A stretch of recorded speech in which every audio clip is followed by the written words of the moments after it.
ñun assemblée gi lu factuel ne ñu ànd naa ci loolu moo tax ñun ñi ngi doxal ba suba la ñuy wate gisuñu fenn fu ñu président ne lii ànduma ci li ñu yoon may lépp def nañ ko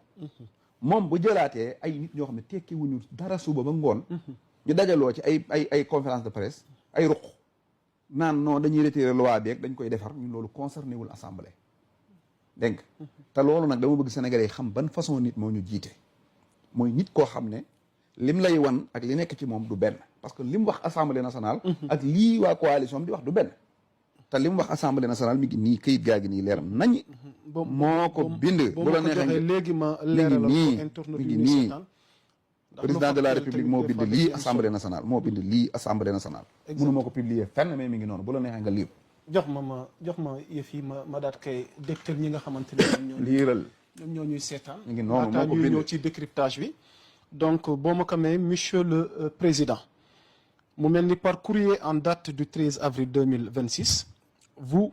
soumettez à mon avis après examen de leur recevabilité par le bureau de l'Assemblée nationale la proposition de la loi organique portant modification de l'article 118 du règlement intérieur ainsi que la proposition de loi portant modification du code électoral. L'examen de la proposition de la loi relative à la modification de l'article 118 du règlement intérieur m'appelle de ma part aucune observation. En outre loolu lu muy firi mooy awma ci benn gis-gis bu jaaw waaw aucune observation amul benn observation mooy awma ci beneen gis-gis bu bokkut ak bii ngeen ci am bii ngeen ci gis awma ci beneen xalaat daal maanaam nangu naa xalaat yi ok en outre l'analyse de la proposition de loi portant modification du code électoral tant du point de vue juridique que technique ne requiert pas davantage de remarques de fond lu mu wax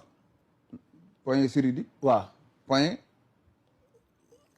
technique waaw forme bi waaw formement ak juridiquement waaw accepte d'accord naa ci waaw amul benn remarque de fond bi nga xamante ni mi ngi léegi jeex na aca andi voilà li ci des moom ay jamono voilà donc dans la mesure où je souscris pleinement à l'objectif de révision des dissolutions concernées léegi pour jeexal nee ni il demeure toutefois qu'un projet de loi portant adoption d'un nouveau code électoral intégrant les préoccupations juridiques sous-jacentes à la proposition de loi transmise pour avis sera soumis à l'Assemblée nationale nee na amu ci dans les meilleurs délais waaw amu ci observation amu ci sax maanaam techniquement profondément amul lu mu ciy wax te nee na sax li naroon na ko moom ba pare liñ ci dolli rek xanaa mooy prévoir nañ li nga xamante ni mooy outre la question de la révision des conditions de déchéance électorale naroon naa ko rek waaw le projet de code électoral prévoit notamment la création de la commission électorale nationale indépendante CENI la révision permanente des listes électorales la dématérialisation séquentielle et progressive du processus électoral l'usage de bulletins uniques le droit de vote des personnes en détention non déchues de leurs droits civiques aux élections nationales le dépôt de la caution avant le retrait des fiches de parrainage la création de commissions en charge de la révision des listes voilà donc s'il est adopté ce nouveau code électoral naturellement aura pour effet d'abroger et de remplacer toutes les dispositions en vigueur en la matière y compris celles dont la modification est entreprise veuillez croire monsieur le président à l'assurance de ma considération distinguée ci tënk ci kàllaamay kocc ngir ñu ñuy seetaan te boo ci mënee dikkaat laataa ñuy ñëw nag ci question yi ci aju li mu wax daal mooy lii ngeen ma indil aw ma ci benn xalaat bu bokkut ak li ngeen ci am mooy gis naa ko nangu naa ko